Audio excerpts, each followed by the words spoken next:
नमस्कार। विश्व समाधान मंच प्यारा उत्तराखंड में आप सबका स्वागत है। मैं देव सिंह रावत।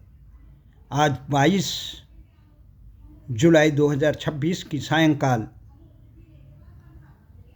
की इस बेला में आज देश के तमाम राजनीतिक दलों, चाहे सत्ता पक्ष हो विपक्ष हो, जिस प्रकार का माहौल देश में हो रखा है, जिस प्रकार से छात्रों के नाम पर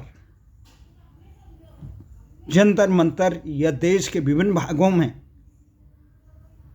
जो आंदोलन के नाम पे हिंसा हो रही है, उसको देखकर सभी राजनीतिक दलों से, चाहे सत्तासीन भाजपा हो या मुख्य विपक्ष कांग्रेस हो या आम आदमी पार्टी हो या सपा बसपा या अन्य दल हो, सबसे एक निवेदन है कि वो अपने राजनीतिक स्वार्थों के लिए देश के हितों से खिलवाड़ न करें, अपने वर्चस्व की लड़ाई न समझें।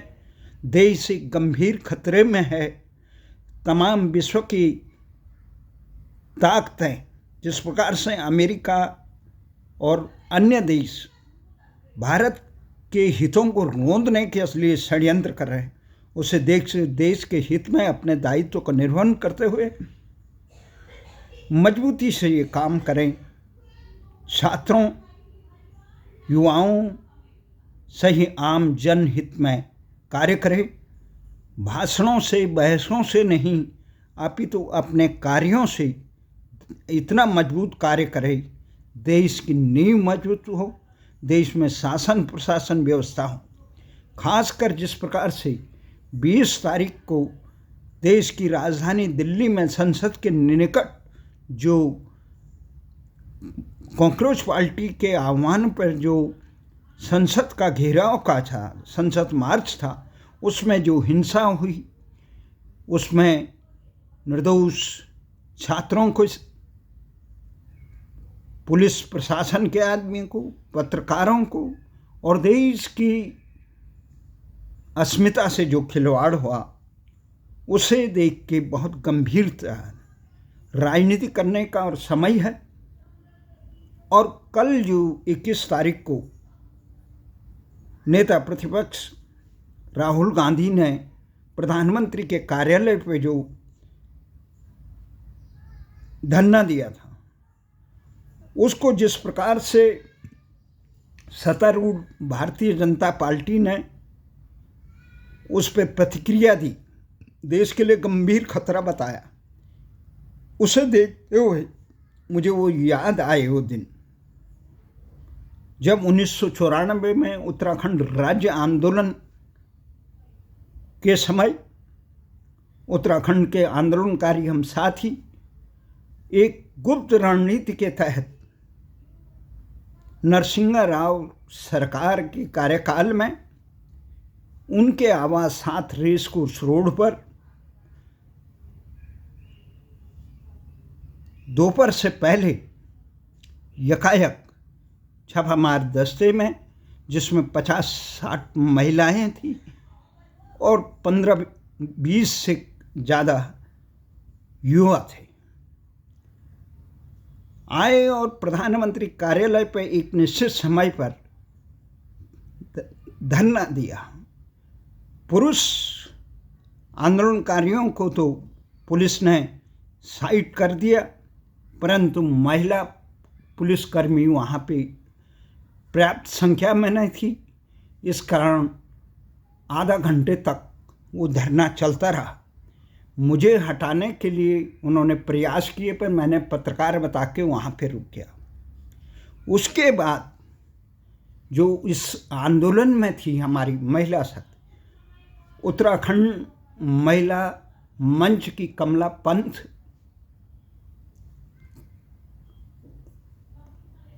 कंडारी, उत्तराखंड संयुक्त महिला संघर्ष समिति की उषा नेगी, आशा बहुगुणा, अन्य महिला और आंदोलनकारी साथी थे हम, जो बहुत रणनीति के साथ रात को कुमाऊं भवन से, जिस ढंग से जो साउथ एक्समय के पास है कुमाऊं भवन से, एक निश्चित टोलियों में बनाकर वहाँ पे सुरेश नोटियाल हो गए, आंदोलनकार साथी देश के वरिष्ठ पत्रकार हो गए, प्रताप शाही से लेकर कई हमारे आंदोलनकार साथी थे, राजन शाह हो गए, राजेंद्र रतूड़ी हो गई। उस समय हमारे आंदोलन के वरिष्ठ संयोजक थे अवतार रावत। ये तमाम साथी हमारे, अनेक दर्जनों साथी जब वहाँ पे गए, उसके बाद चाणक्यपुरी पुलिस महिला टीम देर में आई, उन्हें लेके वहाँ पे सबको गिरफ्तार करके पुलिस की गाड़ियों में चाणक्यपुरी थाने में गए। चाणक्यपुरी थाने में उत्तराखंड राज्य के आंदोलन के नाम पे चल रहा था, है आंदोलन की मांग कर रहे थे, राज्य की मांग कर रहे थे, तो उस समय फिर वहाँ से निजी मुचलके पे सबको रिहा कर दिया गया। तो ये उस समय की याद आई। आंदोलन में इस प्रकार के काम होते हैं, कोई शांतिपूर्ण प्रदर्शन था, किसी को नुकसान नहीं पहुंचाया। चाहे 2 अक्टूबर को भी पुलिस प्रशासन ने अगर जिस प्रकार से नरसिंह राव और मुलायम सिंह का जन विरोधी कृत्य नहीं होता तो इतनी बड़ी कलंक देश के माथे पे नहीं लगता, मुजफ्फरनगर में, खटिमा मसूरी में नहीं लगता। उस कांड के बाद आज तक भी उस कांड के दोषियों को अभी तक सजा नहीं मिली, जिसे इलाहाबाद उच्च न्यायालय ने लेकर केंद्रीय जांच एजेंसी सीबीआई ने जिनको अपराधी ठहराया था, उनको सजा देने के बजाय देश की व्यवस्था ने उसके मुख्य खलनायक मुलायम सिंह को देश का बड़े सर्वोच्च पुरस्कारों में से एक दिया। तो शर्मनाक बात ही है कि और जो डीएम अनंत कुमार सिंह, बोआ सिंह, नसीम इत्यादि थे, उनको सजा देने में भी व्यवस्थाएं असफल रही। तो ये घाव सीने में है। जो कल प्रकरण हुआ हो, सामान्य है कि छात्रों पे इस प्रकार का बड़ी तैयारी करते हैं लोगों, कितने छात्रों ने अपनी आत्महत्या की इससे निराश होकर। उन गुनाहगारों को कड़ा दंड देना चाहिए, भविष्य में इस प्रकार की पुनरावृत्ति न हो, और योग्य व्यक्तियों को देश के महत्वपूर्ण संस्थानों में आसीन करना चाहिए। ये मुख्य कारण यही हो रहा है, प्रतिभावान लोगों को करना चाहिए। और हमें इस समय याद आते हैं लाल बहादुर शास्त्री, एक छोटी सी रेल दुर्घटना में उन्हें अपने पद से त्याग कर दिया था, परंतु आज दुर्भाग्य है कि इतने बड़ी घटनाएं हो जाती हैं पे कोई मंत्री नैतिक अपने दायित्व को आत्मबोध करने का वो नहीं है। हमारा ये मानना है, वो समय मुझे याद आता है। और इस प्रकार को सत्ता पक्ष को और विपक्ष को न वर्चस्व की बात करनी चाहिए इसमें, न नाक की प्रतिष्ठा। जिस प्रकार से कांग्रेस जनता पार्टी का, आम आदमी पार्टी और केंद्र सरकार की तमाम इस प्रकार से संदेह के घेरे में है कि मैं आंदोलन के 25 साल तक मैं जंतर मंतर वे संघर्षशील रहा, कुरुक्षेत्र मानता हूँ, मैं वहाँ तक मन नहीं किया, क्योंकि सारे संदेह हम प्रदर्शन के अनुमति के लिए पुलिस के पास जाते हैं तो हमें कितने पापड़ और पसीने बहाने पड़ते हैं।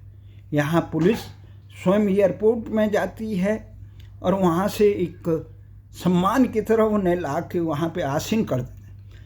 परसों इतना प्रकार से देश में अराजक प्रदर्शन हुआ, उसके बाद भी जंतर मंतर पर अनशन, जब अनशनकारी सोनम वांगचुक को हटा दिया था और इतने बड़ी हिंसा, बड़ी तादाद, फिर पुलिस प्रशासन ने किसकी किस लिए वहाँ पे वो धरना जारी रखा गया। इस समय देश के खिलाफ अमेरिका सहित कई ऐसे देश हैं जो भारत को फूटी आंख नहीं देखना चाहते हैं, भारत की एकता और अखंडता से खिलवाड़ करना चाहते हैं। कुछ इस प्रकार के निज स्वार्थी तत्व हैं जो देश में संप्रदाय और जाति और क्षेत्रों के नाम पे देश की एकता को तार तार करना चाहते हैं। ऐसे समय में इस प्रकार के प्रदर्शन के आयोजनकर्ताओं को जब विफल हो गए तो उन्हें आगे प्रदर्शन की, उन्हें धरना आंदोलन चलाने की अनुमति किसके दबाव में दी गई, ये सरकारों को सोचना चाहिए। और तेरा मेरा जो धरना केंद्र जिसमें आम आदमी पार्टी प्रश्न कर रही है कि कांग्रेस ने वहाँ क्यों दिया है, इससे जंतर मंतर कम। अरे सही बात कोई कहीं पे भी कहे वो बेहतर है, वो मजबूती है, उन्हीं बच्चों के हितों के लिए हो रही है। देश की व्यवस्था को मजबूत बनाने के लिए हमें आशा ही नहीं पूरा विश्वास है। देश के रणनीतिकार हुक्मरान इस बात को समझेंगे। सारी पार्टियां अच्छे लोगों को महत्वपूर्ण पदों पर आसीन करो, प्रतिभाहीन लोगों को देश के महत्वपूर्ण पदों पर नहीं आसीन करना चाहिए। जिनकी क्षमताएं देश की हितों को रक्षा करने में असफल रहती उनको महत्वपूर्ण पदों से हटा देना चाहिए। देश के हित में अपनी नाक और प्रतिष्ठा की बात नहीं बनानी चाहिए। इसलिए मुझे वो ये दिन याद आता है, आज भी याद आता है कि अगर राष्ट्र हितों को बचाने के लिए हमें शांतिपूर्ण ढंग से आंदोलन के लिए, जब आप सरकारें शांतिपूर्ण ढंग से जनहित की बातें को अनसुना करती है तब लोगों में निराशाएं व्याप्त होती है, आक्रोश बढ़ता है। इसलिए सरकार का पहला दायित्व है पक्ष और विपक्ष सबका कि मिल के समाधान खोजे। इसमें सरकार को बड़े हृदय बन के केवल नाक प्रतिष्ठा की बात नहीं होनी, अपितु देश को एक मजबूत ऐसी व्यवस्था दें जो इस प्रकार से यहाँ तमाम विश्व के भारत विरोधी तत्व भारत को कमज़ोर करने का उनके तमाम षड्यंत्रों को पानी फेर दें। इसी आशा और विश्वास के साथ कि आज जिस प्रकार से एक दहशत का माहौल था, 20 तारीख को केवल 3-4 मेट्रो स्टेशन बंद किए थे, राजीव चौक से निकासी या वहाँ पटेल चौक से लेकर केंद्रीय टर्मिनल से लेकर ये बंद थे। परंतु आज जिस प्रकार से यमुना बैंक से लेकर इंद्रप्रस्थ से लेकर सर्वोच्च न्यायालय से लेकर ITO से लेकर दिल्ली गेट से लेकर उधर रामकृष्णपुरम मेट्रो स्टेशन से, इधर से कर्तव्य पथ से लेकर रेस कोर्स रोड में बंद किया था, खान मार्केट में बंद, 16 मेट्रो स्टेशन, उसमें एक दहशत वाली। ये दहशत आम जनता को कमज़ोर करती है।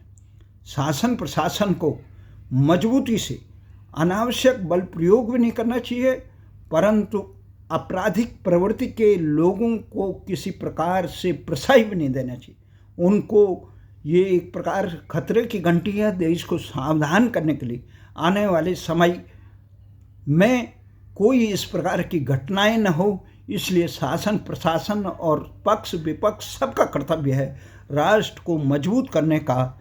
इसी के लिए उत्तराखंड में भी कल हुआ, आज बिहार में हुआ, देश के विभिन्न क्षेत्रों में जो आम राजनीतिक दल या सत्तासीन लोग आम जनहितों की उपेक्षा करते हैं, उससे जनता में आक्रोश बढ़ता है।